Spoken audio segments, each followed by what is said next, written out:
സഭയുടെ ചട്ടവെട്ടുകൾ എല്ലാം ഉണ്ട്. നമുക്കൊരു ഭരണഘടനയുണ്ട്. അതിനുള്ളിൽ നിന്ന് പ്രവർത്തിക്കുവാനുള്ള ബാധ്യതയുണ്ട്. അത് അനുഗ്രഹകരമായ ചിട്ടയായ ഒരു ശുശ്രൂഷാ നിർവഹണത്തിന് ആവശ്യമാണ്. തീർച്ചയായിട്ടും സ്വതന്ത്രമായി ശുശ്രൂഷിക്കുന്നതോടൊപ്പം നിയമപരമായ പരിധികൾ ലംഘിക്കാതെ ശുശ്രൂഷ ചെയ്യുവാൻ സാധിക്കേണ്ടതുണ്ട്. ഇതെല്ലാം ചേർത്ത് കഴിയുമ്പോൾ ശുശ്രൂഷാ ജീവിതം അനുഗ്രഹകരമായി തീരും എന്നുള്ളതാണ്. അധികാരസ്ഥാനങ്ങളുണ്ട്, മേൽപ്പട്ടക്കാരും പ്രധാന മേൽപ്പട്ടക്കാരും എല്ലാം ഉണ്ട്. അതെല്ലാം ഉള്ള അനുസരണം ഭരണഘടന പ്രകാരം മതി. അതിനപ്പുറത്തേക്കുള്ള വിധേയത്വവും സ്നേഹവും ഒന്നും ആവശ്യമില്ല. നിർദ്ദേശം ഏത് സ്ഥാനത്ത് നിന്ന് വന്നാലും അത് ധർമ്മവിരുദ്ധവും നീതിരഹിതവുമാണ് എങ്കിൽ അത് അനുസരിക്കുവാനുള്ള ബാധ്യത ഒരു വൈദികനില്ല. തീർച്ചയായിട്ടും ഏറ്റവും വലിയ നിയോഗം ദൈവത്തിൻ്റെയാണ്. കർത്തൃഹിതമാണ് എന്ന് നിലനിൽക്കേണ്ടത്. അത് തീർച്ചയായിട്ടും മനസ്സിലാക്കി അധികാരസ്ഥാനങ്ങളോടുള്ള ബന്ധം തിരിച്ചറിഞ്ഞ് പ്രവർത്തിക്കേണ്ടതാണ്. വിധേയത്വം ദൈവത്തോട് മാത്രം മതിയെന്ന് അത്താനാസിയോസ് തിരുമേനി ഒരു പട്ടത്ത ശുശ്രൂഷയിൽ ഉപദേശമായി പറഞ്ഞതാണ്.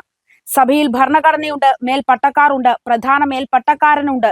ധർമ്മത്തിനെതിരായി എന്തെങ്കിലും ചെയ്യാൻ എവിടുന്ന് നിർദ്ദേശം വന്നാലും അത് ചെയ്യരുത് എന്നും ദൈവത്തോടാണ് വിധേയത്വം വേണ്ടത് എന്നുമാണ് അത്താനാസിയോസ് തിരുമേനി പറയുന്നത്. അപ്പോൾ അതിൽ നിന്ന് മനസ്സിലാക്കാം, ധർമ്മത്തിനും നീതിക്കും ദൈവത്തിനും സഭാ ഭരണഘടനയ്ക്കും വിപരീതമായി പലതും ചെയ്യാനും ചെയ്യിപ്പിക്കാനും വൈദികർക്ക് നിർദ്ദേശം ലഭിക്കാറുണ്ടെന്ന്. എന്തായാലും ഇങ്ങനെ ഒരു നിർദ്ദേശം വൈദികർക്ക് കിട്ടുന്നുണ്ടെങ്കിൽ അത് എവിടെ നിന്നായിരിക്കും? എന്തായാലും ഒരു സാധാരണ വിശ്വാസിക്ക് അങ്ങനെ നിർബന്ധിക്കാൻ സാധിക്കില്ല.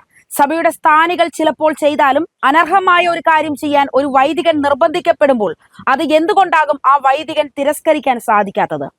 അനർഹമായ എന്തെങ്കിലുമൊക്കെ ഈ വൈദികനും ലഭിക്കണമെന്നുള്ളത് കൊണ്ടല്ലേ?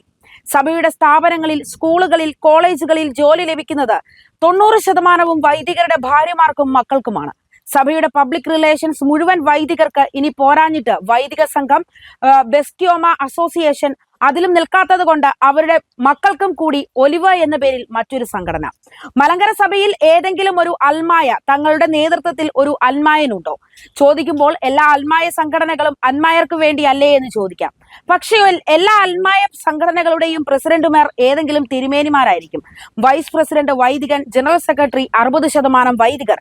ട്രഷറർമാർക്ക് വലിയ റോൾ ഇല്ലാത്തത് കൊണ്ട് പണം കണ്ടെത്താൻ അൽമായർ വേണം എന്നുള്ളത് കൊണ്ടും അത് ഏതെങ്കിലും വിനീത വിധേയരെ വയ്ക്കും. യുവജന പ്രസ്ഥാനത്തിലും വിദ്യാർത്ഥി പ്രസ്ഥാനങ്ങളിലുമൊക്കെ ഏതെങ്കിലും വൈദികന്റെ ഭാര്യമാരും മക്കളും കീഴ്പോസ്റ്റിലുണ്ടാകും.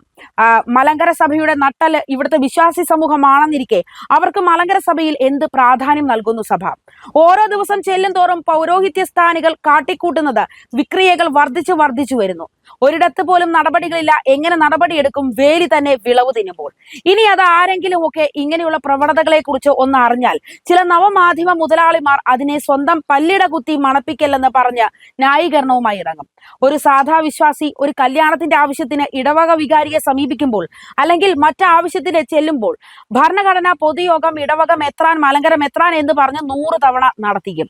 ഇത്തിരി പാങ്ങ് കൂടി ഇല്ലാത്തവരാണെങ്കിൽ പിന്നെ പറയുകയും വേണ്ട. ഇതൊക്കെ കാരണം ഓരോ സഭാംഗങ്ങളും മനം നൊന്ത് സഭ വിട്ടു പോവുകയാണ്.